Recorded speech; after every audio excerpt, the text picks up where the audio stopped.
Hello, ma'am. Good morning. Good morning. Could you tell us a bit about yourself? Like, where are you from? What do you do? Ma'am ನನ್ನ ಹೆಸರು ದೇವಿ ಅಂತ. ನಾನು ಒಂದು Ayurvedic clinical ಕೆಲಸ ಮಾಡ್ತಾ ಇದ್ದೀನಿ. ನಮ್ಮ ಹಸ್ಬೆಂಡು ಸೀರೆ ವ್ಯಾಪಾರ ಮಾಡ್ತಾರೆ. ನನಗೆ ಇಬ್ರು ಗಂಡು ಮಕ್ಕಳಿದ್ದಾರೆ. I am joint family. Okay. How do you came to know about this Fortune Trading Academy, ma'am? Ma'am ನನಗೆ ಸ್ಟಾಕ್ ಮಾರ್ಕೆಟ್ ಬಗ್ಗೆ ತಿಳ್ಕೋಬೇಕು ಅಂತ ನಾನು ಮೊಬೈಲಲ್ಲಿ ಸರ್ಚ್ ಮಾಡ್ತಿರುವಾಗ ಇಲ್ಲಿ ಸುಮಂಗಲ ಮ್ಯಾಮ್ ಅಂತ ಅವಾಗ ಕೆಲಸ ಮಾಡ್ತಿದ್ರು. ಅವ್ರು ಕಾಲ್ ಮಾಡಿ ಇಲ್ಲಿ ಬನ್ನಿ ಅಂತ ಕರೆದ್ರು.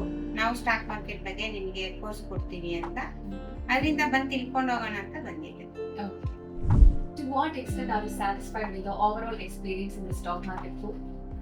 ಎಸ್ ಮ್ಯಾಮ್, ನನಗೆ ಫುಲ್ಲು ಇದರಲ್ಲಿ ಸ್ಯಾಟಿಸ್ಫ್ಯಾಕ್ಷನ್ ಆಗಿದೆ. ಯಾಕಂದರೆ ನನಗೆ ಇಂಗ್ಲೀಷ್ ಬರಲ್ಲ, Okay. ನನಗೆ ಕನ್ನಡ ತಮಿಳ್ ಎರಡೇ ಲ್ಯಾಂಗ್ವೇಜೇ ಬರುತ್ತೆ. Okay. ಆದರೆ ಸಾರು ಇಂಗ್ಲೀಷಲ್ಲೇ ಫಸ್ಟು ಮಾಡ್ತಿದ್ರು. ನನಗೆ ಬರೋಕ್ಕಾಗಲ್ಲ, ಕೆಲ್ಸಕ್ಕೆ ಹೋಗೋದಿಲ್ಲ ಅಂತ ನಾನು ಆನ್ಲೈನ್ ಕೋರ್ಸೇ ತೊಗೊಂಡಿದ್ದೆ.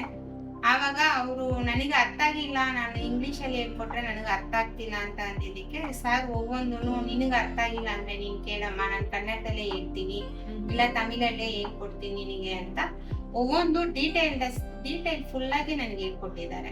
ಅಂದರೆ ಸ್ಟಾಕ್ಸ್ ಅಂದರೆ ಏನು, ಮಾರ್ಕೆಟ್ ಅಂದರೆ ಏನು, ಯಾವ ಥರ ನಾವು ಎಂಟ್ರಿ ಆಗಬೇಕು, ಇದನ್ನ ಯಾವ ಥರ ನೀವು ಅನಲೈಸ್ ಮಾಡಬೇಕು ಅನ್ನೋದನ್ನ ಫುಲ್ ಡೀಟೇಲ್ಸ್ ಆಗಿ ನನಗೆ ಕನ್ನಡ ಮತ್ತು ತಮಿಳಲ್ಲೇ ಹೇಳ್ಕೊಟ್ಟಿದ್ದಾರೆ.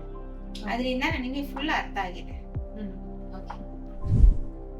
Would you recommend this course to your colleagues or friends? Yes ma'am, ನನ್ನ ಹತ್ರ ಸ್ಟಾಕ್ ಮಾರ್ಕೆಟ್ ಬಗ್ಗೆ ಯಾರನ್ನ ತಿಳ್ಕೋಬೇಕು ಅಂತ ಯಾರನ್ನ ಕೇಳಿದ್ರೆ ಖಂಡಿತ ನಾನು ಫಾರ್ಚೂನ್ ಅಕಾಡೆಮಿನೇ ರೆಫರ್ ಮಾಡ್ತೀನಿ. Okay. So you're satisfied with our services, our Yes. course, everything. Yes, You're happy. Happy. Thank you so much, ma'am. Thank you.